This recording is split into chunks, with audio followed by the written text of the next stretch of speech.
Okay guys, I'm going to try and show you how to get into Windows after you've updated your BIOS to the latest BIOS on a B450m Pro VDH Max. That's the MSI motherboard. So if you're intending on upgrading from a 3000, 1000 or 2000 series, either one, 1000, 2000, 3000, up to a 5000, which is the peak of AM4, then you're going to need to do a BIOS update on a B450. So what you need to do first of all is grab your latest BIOS file. You grab that from the MSI website. That's pretty easy to get. Then you want to whack it on a USB stick, put it in the root folder of the USB stick, and once you've got it on there, you can restart the computer like I just did and boot into BIOS.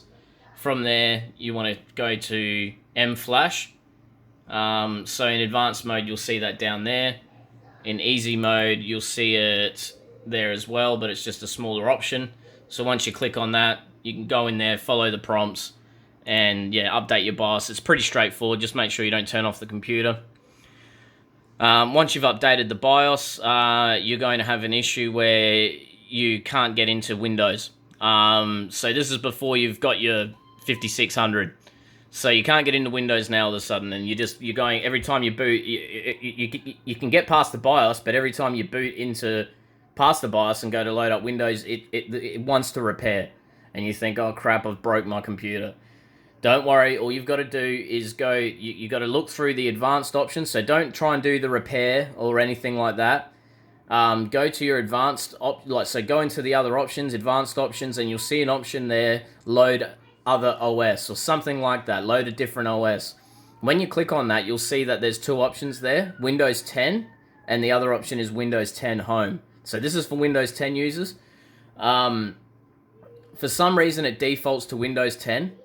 You need to change the default to Windows 10 Home, or at least that's what I had to do. You might have a different option there, but you need to change the default around. So if you actually click on the Windows 10 and just load that up, it'll load into Windows straight away. But once you restart the computer, you'll go straight back into that repair loop. So what you need to do is change the default. So it picks that every time, and bang, that's that problem fixed. So now you've updated your BIOS, you can get into Windows every time, but you've got your CPU still coming. So now you want to upgrade to the 5600X once that arrives. Once you do that and you put the CPU in, you'll keep getting stuck in the BIOS. So you'll just go through a boot loop where it'll keep loading up the BIOS. You exit the BIOS, then it loads the BIOS again. And you don't know what to do. So what you need to do then is you need to make sure that CSM is enabled here. So this is in the easy menu. You'll see CSM there. You just click it there, and that'll enable it, and you can get out the BIOS. If you want to know a little bit more about what you're actually doing, go into advanced mode here, settings, advanced, Windows OS configuration, and you can see here that you've got this option here. So CSM, you want to pick CSM. If you go into UEFI, then when you go to boot, back to settings and into boot, you'll see that legacy, you can't even get to this option. It's grayed out. It doesn't look so grey here now, but that option there is where you need to change to UEFI legacy or legacy UEFI, and if you can't, that means that CSM's not enabled. So once again, settings and then advanced, settings, advanced, Windows OS configuration, change that mode to CSM, go back, now click on boot, and bang, you have legacy UEFI as an option, and that should be your defaulted option. So as long as you've got that, then you're all good to go, and you can load into Windows every time without jumping into the BIOS on your new 5000 series CPU using your B450m. So you need to have your BIOS. You need to have that. You need to have the latest BIOS that'll actually enable you to run a 5600X.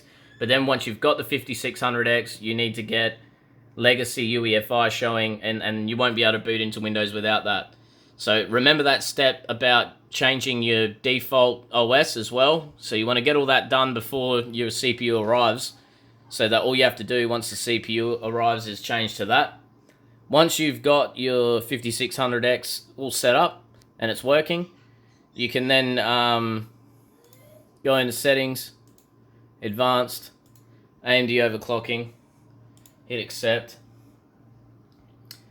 precision boost overdrive, and from here you can set, you want to keep this at disabled, you enable advanced, so you want to go, okay, so if you want to enable precision boost overdrive, you go advanced, but keep PBO limits at disabled, and go into the curve optimizer, set a curve optimizer. I set mine to 20, so that brings down the core voltage a bit and undervolts the CPU, and I put the CPU boost up to it so it can go up to 50 more. So that enables it to boost up to 5.7 gigahertz. I mean 4.7 gigahertz, and it boosts for a lot longer, and it stays cooler than in stock. I found that at 4.7, I couldn't really get the curve optimizer more than 20. At stock you can go 25, but if you run a higher boost core clock and run a lower overvolt, then what you're going to have is your cache won't have enough voltage, and you'll start getting errors and blue screens. With this, you'll be rock steady. Everything will run cool. I'm running a Ryzen 7 cooler. With that there, I get my temps never really go over 65, and that's gaming hard. So that's all you really need to do to get the CPU running, and then to sort of get the CPU optimized. From there, you're all good to go.